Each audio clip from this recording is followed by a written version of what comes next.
memimpin ini ya, sebuah negara yang besar gitu kayak bangsa ini, kita kan nggak cukup hanya sekedar lulusan bangku kuliah gitu. Kita harus memiliki pengalaman hidup. Karena wisdom itu, kebijaksanaan itu akan muncul dari pengalaman kehidupan kita.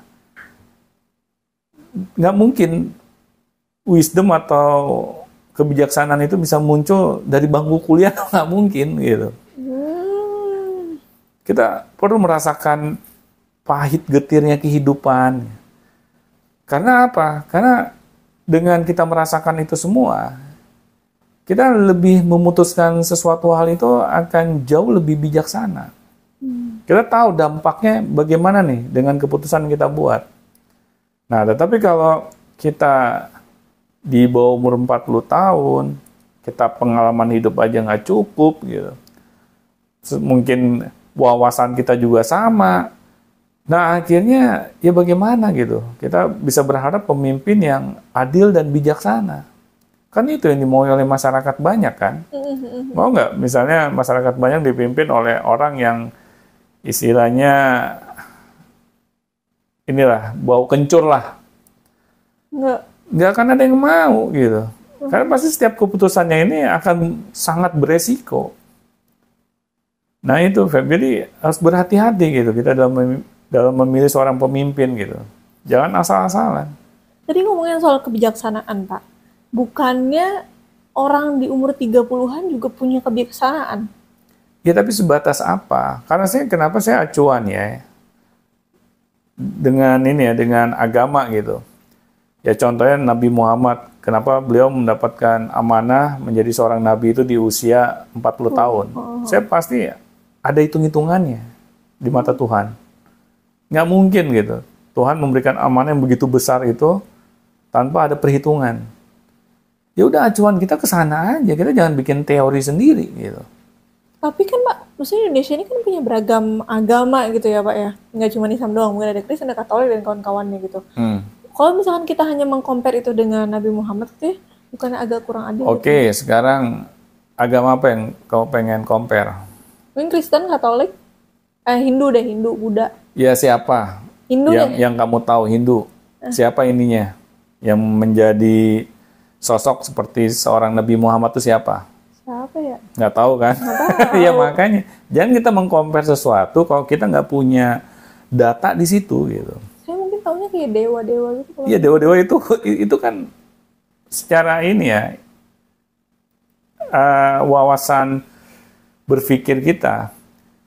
Dewa itu kan suatu bentuk yang di luar akal sehat kita gitu. Itu nggak terjangkau gitu. Ya masa itu mau dijadikan acuannya? Jadi kalau kita ingin meng-compare sesuatu, membandingkan sesuatu dengan sesuatu yang memang real, nyata. Jadi kita enak gitu. Datanya jelas. Kenapa saya meng-compare sama usianya Nabi Muhammad? Ya salah satunya saya memang ini umatnya beliau. Ya salah duanya saya tahu gitu. Kisah tentang beliau. Mengapa beliau diangkat menjadi seorang nabi di usia 40 tahun? Karena itu sebagai apa ya? Kalau di dalam bahasa agama itu hibroh ya. Suatu pembelajaran ya. Agar apa? Agar kita bisa ketika memutuskan untuk memilih seorang pemimpin, ya ini batas usia yang pas gitu. Jadi jangan kita istilah ingin membuat teori baru, tetapi kita tidak bisa memastikan teori yang kita buat ini akan mendatangkan hal yang kebaikan atau lebih banyak mudaratnya. Tapi kalau ada yang bilang, Pak, ini kan Nabi Muhammad beda ya sama manusia biasa ya. Nabi Muhammad dari kecil udah biasanya dibelek sama malaikat yang udah dikeluarin kejelekannya, bisa kayak nggak punya salah gitu-gitu. Kita kan manusia biasa Pak, gitu. Apakah sama gitu sama Nabi Muhammad di umur 40 tahun itu udah benar-benar stable emosi gitu, yang udah benar gitu? Ya itu kesalahan kita sebagai umatnya beliau. Kita menganggap Nabi Muhammad itu kayak berbeda gitu dengan kita, bahwa beliau ini berada di kasta tertentu gitu. Ya. Akhirnya kita mengecilkan diri kita sendiri, bahwa kita tuh beda dengan Nabi Muhammad. Padahal Nabi Muhammad sudah jelas gitu mengatakan bahwa dia ini hanya manusia biasa.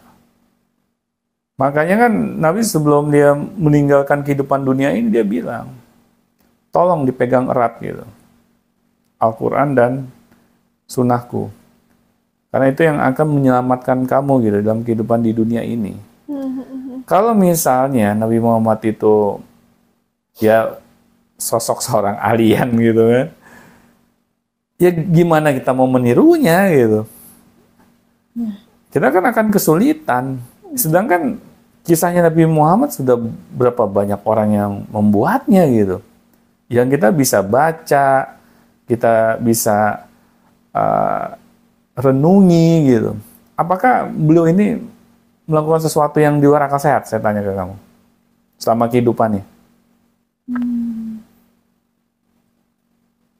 Ada sih beberapa yang mungkin nggak di luar akal sehat itu, Pak. Apa contohnya? Isra Miraj. Ya, itu kan bukan suatu hal yang, itu kan mukjizat yang dikasih ke beliau gitu ya. Tapi dalam kesehariannya, misalnya beliau butuh makan tiba-tiba jebret ya makan di atas mejanya gitu. Apa beliau nggak perlu ngebuat makanan? Perlu. Ya, itu kan berarti beliau manusia biasa. Misalnya beliau ingin melakukan perjalanan dari Madinah ke Mekah misalnya. Beliau butuh onta nggak? Butuh kan? Butuh. Apa beliau terbang gitu? Enggak sih. Itu kan anak kondisi-kondisi tertentu saja. Beliau dikasih mukjizat. Itulah kelebihan beliau dibandingkan kita manusia biasa. Jadi jangan kita tiru naik buruknya, bukan itu yang kita tiru gitu. Tapi yang kita tiru keseharian beliau. Ya. Karena kita selalu membatasi diri kita, itu kan nabi.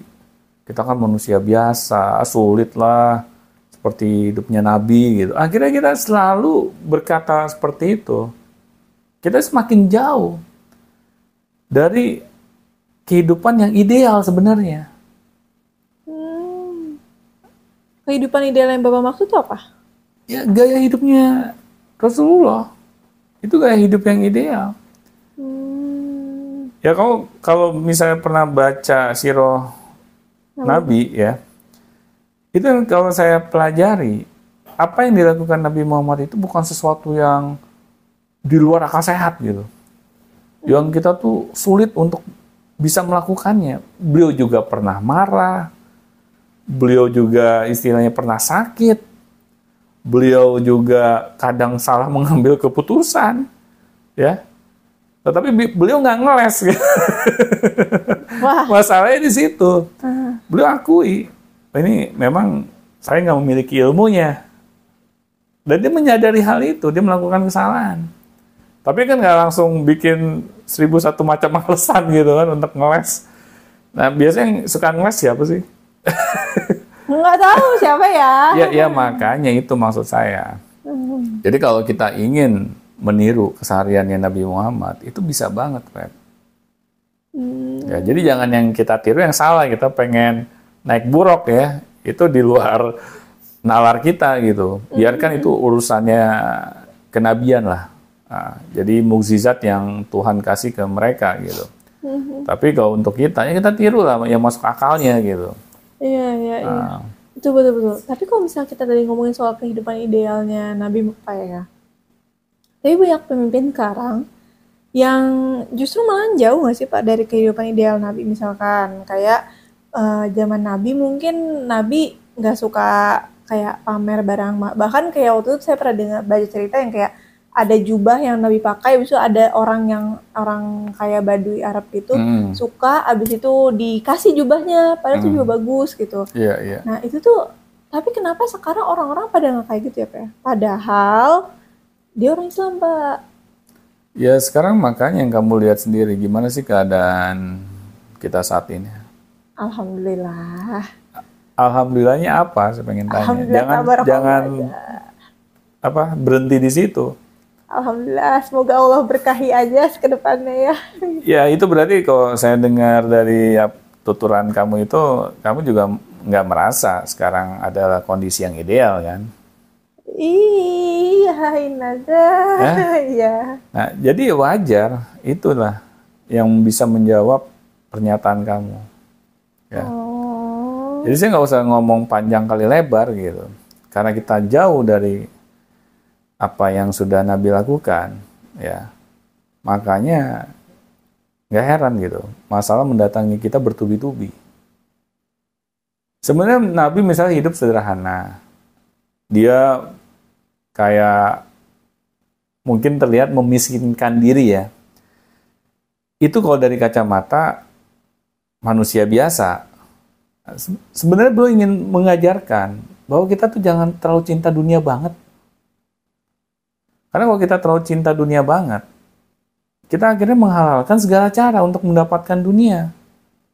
Nah, Nabi itu mengajarkan agar kita tuh hidup ya biasa-biasa aja lah, santai aja. Gue Nabi aja santai kok. Ya tidur nggak di kasur juga nggak masalah. Ya di pelepah kurma juga masih bisa ngorok, masih bisa tidur nyenyak. Kenapa kita harus memusingkan sesuatu hal yang ada masa expirednya gitu, kehidupan di dunia ini? Itu sebenarnya yang Nabi ingin ajarkan. Nabi nggak melarang kan umatnya untuk kaya. Enggak. Ya berarti kan menjadi kaya itu nggak masalah. Itu bukan suatu hal yang haram.